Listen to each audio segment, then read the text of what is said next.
I'm Debra Thomas. I am the program coordinator of the Federation of Childcare Centers of Alabama, better known as FOCAL. I have been with FOCAL now 15 years, going on 16, as a matter of fact, in August of this year. And back about 10 years ago, I wrote a story about who owns the village. Because that was about how I came to be a part of FOCAL. So I would like to share that with you. Who owns the village? A childcare story. My dream of becoming a laboratory technician came to a screeching halt after going through several things around marriage, family. I had graduated from college, but had to put all of that on hold because of a family and children. I just thought that I wouldn't go any further than where I was. So I decided to work in childcare. I taught 3- and 4-year-olds for a long time and then became the director of that program. As I stated, as a teacher, I taught 3- and 4-year-olds. I discovered that young children are so eager to learn. They are like little sponges. They soak up everything and they will share everything. During the Christmas holidays, that was very special because I would make up stories, poems for the children to perform. And we would perform those things during that time. The children were very eager to learn. The child care program I was working for closed, but my bosses decided to reopen another program. And at that time, I became that child care center director, as I stated earlier. I became a director in 1989 after attending numerous trainings and administrative sessions, learning all of the things that I needed to know about becoming a director. Not almost everything, but a lot of things. And the training that I had gone to really is what led me to FOCAL. I found out about FOCAL through my boss, who said that you need to learn more about how to deal with children, especially children of African American descent. So I decided to go to one of FOCAL's training, which was in Selma, Alabama.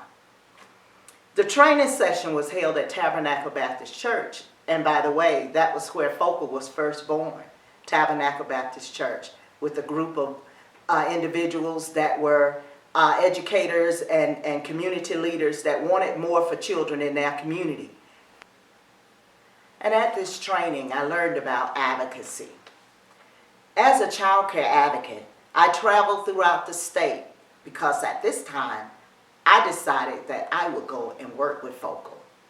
And at this time, it was a very emotional time for me, tearing away from the child care program. But at the same time, I knew that with the skills that I had learned over the years and being a part of the advocacy training that I had gotten from FOCAL, it was going to help me in my day-to-day work. And so I set off and became a child care organizer.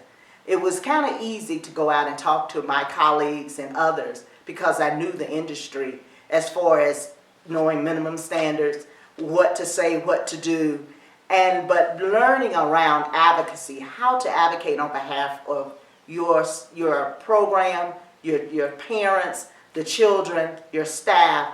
That was a new arena, but I tried to learn it and I learned it quickly. And so it was like, what brings me, the thing about being a true advocate and making your voice heard is one of the key things that I have learned over the years. You know, it doesn't matter where you come from, your background, but if you just let your voice be heard and know that your voice can be heard, because of the fact that they are state lawmakers, they are congresspeople, they are community leaders, and you ask yourself the question, well, who owns a village or who owns the village? And it's actually us. It's the people that are on the ground each and every day that owns the village. I remember when Hillary Clinton, now running for president of the United States, wrote a book about, who owns the village, or, looking at a thing of it takes a village to raise a child. But I always ask myself, who owns the village? Is it the Department of Human Resources? Is it the Childcare Management Agencies? Is it the federal government? Or is it me? Or is it you? So when you really look at who owns the village, we own the village. We own the village because we're the people that can make it happen. Yes, we do own the village.